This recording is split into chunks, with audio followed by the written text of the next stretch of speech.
This is why the average homeowner has so much more net worth than the average renter. 114% return on your money, and you can't get that anywhere else.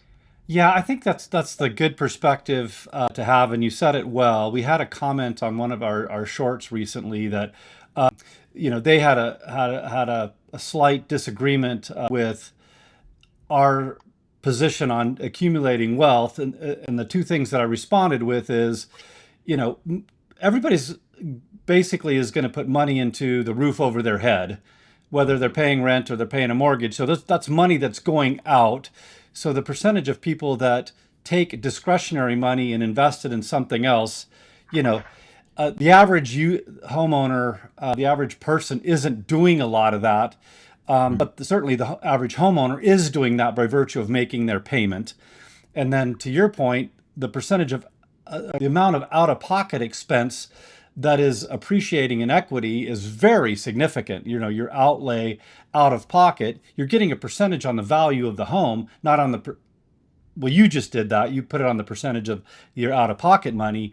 But I think that's what's missed by a lot of people is just that that forced savings account where you're putting money into an investment where you're not as a renter. And then what that translates to, like we just said, you're talking 400-ish thousand dollars worth of wealth for the average homeowner versus a small fraction of that, 10,000 for the average homeowner.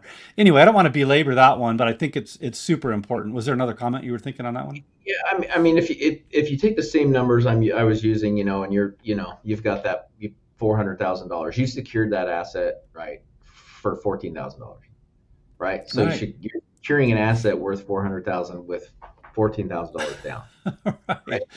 And now That's if at you put minimum, down 3%, which in some right, and cases, three and a yeah, half percent, right? And so yeah, it if the home appreciates 4% in a year, right, that's $16,000 worth of appreciation. So that literally is 114% return on your initial $14,000.